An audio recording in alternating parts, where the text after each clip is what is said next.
एका मोठ्या शहरातील एका शांत वस्तीत एक वृद्ध जोडपे राहत होते.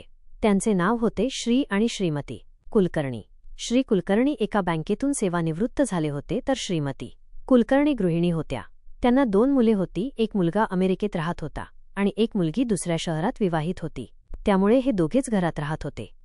एके दिवशी सकाळी त्यांच्या घरी काम करणारी महिला सुजाता नेहमीप्रमाणे कामावर आली.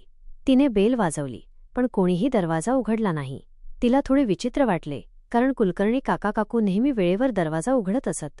तिने पुन्हा बेल वाजवली आणि मोबाईलवर फोन केला, पण कोणीच प्रतिसाद दिला नाही. अखेरीस तिने शेजारच्या लोकांना बोलावले. शेजाऱ्यांनीही बेल वाजवून पाहिले, पण काहीच प्रतिसाद मिळाला नाही.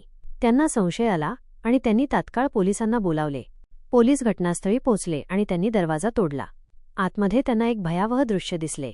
श्री कुलकर्णी हॉलमध्ये जमिनीवर पडलेले होते आणि त्यांच्या डोक्यावर जबर मार बसला होता.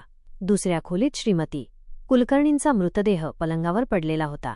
घरात सर्व सामान अस्ताव्यस्त पडलेले होते आणि काही मौल्यवान वस्तू गायब होत्या. हे स्पष्टपणे एक दरोड्याचे प्रकरण होते. गुन्हेगारी तपास अधिकारी सीआयडी इन्स्पेक्टर सुनील गावस्कर यांनी या प्रकरणाचा तपास सुरू केला. त्यांनी घटनास्थळाची पाहणी केली आणि काही महत्त्वाचे धागेदोरे गोळा केले. त्यांना आढळले की घरातून मौल्यवान दागिने आणि रोख रक्कम गायब होती. दरवाजावर कोणताही जबरदस्तीचा धक्का लागलेला नव्हता.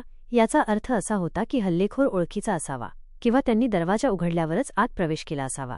इन्स्पेक्टर सुनील यांनी शेजाऱ्यांची चौकशी सुरू केली. शेजाऱ्यांनी सांगितले की कुलकर्णी कुटुंबीय खूप चांगले आणि शांत स्वभावाचे होते. त्यांचे कोणाशीही वैर नव्हते. काही शेजाऱ्यांनी सांगितले की 1-2 दिवसांपूर्वी एक तरुण मुलगा त्यांच्या घरी अनेकदा ये-जा करताना दिसला होता. तो मुलगा त्यांच्या दूरच्या नातेवाईकाचा असल्याचे कुलकर्णी काकूंनी सांगितले होते. हा एक महत्त्वाचा धागादोरा होता. पोलिसांनी त्या तरुणाचा शोध घेण्यास सुरुवात केली. त्यांनी कुलकर्णी कुटुंबाच्या नातेवाईकांकडून त्या मुलाची माहिती मिळवली. त्याचे नाव होता विशाल. विशाल हा श्रीमती कुलकर्णींच्या भावाचा मुलगा होता. तो नुकताच नोकरीच्या शोधात शहरात आला होता आणि काही दिवस कुलकर्णी यांच्या घरीच थांबला होता.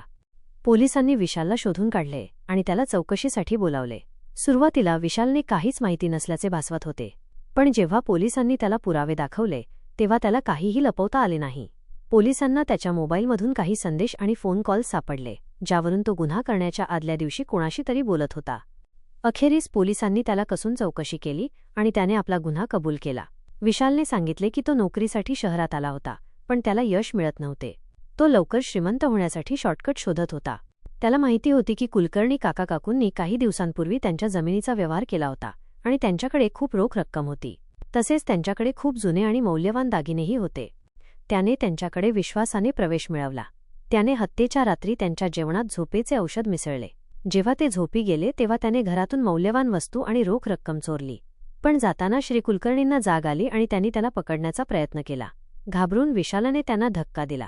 त्यामुळे ते जमिनीवर पडले आणि त्यांच्या डोक्याला मार लागला. त्यानंतर त्याने श्रीमती कुलकर्णींचा गळा दाबून खून केला, जेणेकरून कोणालाही काही कळणार नाही. नंतर त्याने सर्व पुरावे नष्ट करण्याचा प्रयत्न केला. पोलिसांनी विशालला अटक केली आणि त्याच्याकडून चोरीला गेलेला सर्व माल जप्त केला.